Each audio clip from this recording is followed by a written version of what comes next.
పాలకూర ఉల్లికారం కావాల్సినవి మనమైతే చూసేసాం కదా. ముందుగా మనం 2 ఉల్లిపాయలను అయితే కట్ చేసుకుని మిక్సీ జార్లో అయితే వేసుకోవాలి. వెల్లుల్లి రబ్బలు కూడా వేసుకుని దానిలో 1 స్పూన్ సాల్ట్ వేసుకుని 1 స్పూన్ కారం అయితే వేసుకుందాం.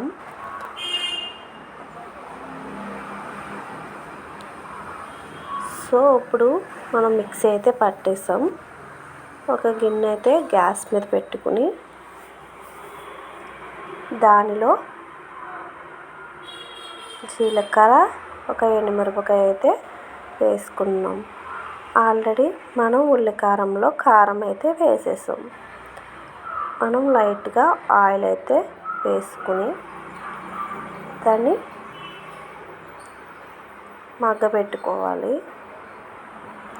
మగ్గపెట్టుకున్నాక మంచి స్మెల్ అయితే వస్తుంది, తాలింపు స్మెల్. మనం మిక్సీ పట్టింది అయితే మనం బరకగా అయితే పెట్టుకున్నాం. మరీ స్మూత్గా కాకుండా బరకగా అయితే సరిపోతుంది. మనం చేసేది కర్రీ కాబట్టి ముక్కల కింద ఏది కాకుండా ఇలా పెట్టుకోవడం వల్ల మనకి ఫాస్ట్గా మగ్గుతుంది కర్రీ. మనం ఇప్పుడు వేసుకుంటున్నాం కదా, మొత్తం వేసేసుకుని ఉల్లి కారం అండి.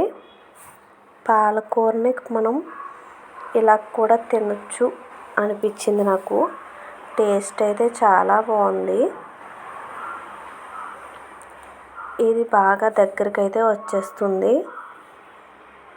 పాలకూర.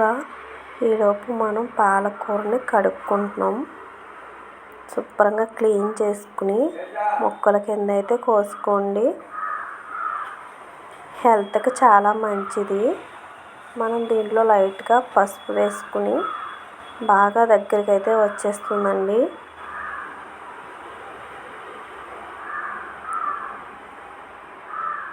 చూసారా ఎలా ఉందో, బాగా దగ్గరికి అయితే వచ్చింది. మనం పాలకూరని క్లీన్ చేసుకుని ఇప్పుడు మనం వేసేసుకోవచ్చు.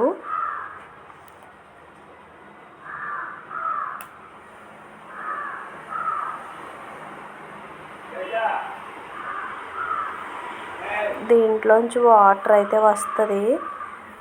మనం ఇంకా వాటర్ అయితే వేయవసరం లేదు. ఇలానే ఫస్ట్ ఇంత అయిపోయింది కదా, ఎక్కువైపోతేమో అనిపిస్తుందేమో.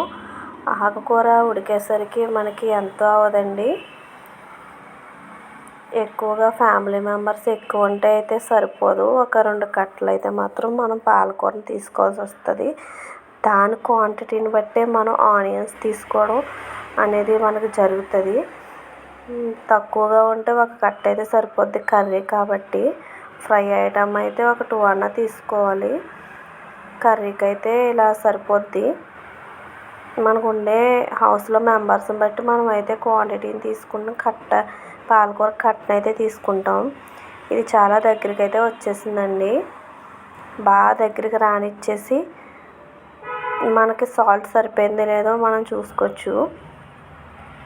లాస్ట్లో కొంచెం కొత్తిమీర అయితే వేసుకుని సర్వ్ చేసేసుకోవడమే. టేస్ట్ అయితే చాలా బాగుంది.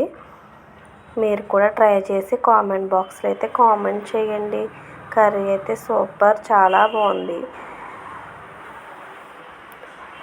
పాలకూర ఉల్లికారం రెడీ.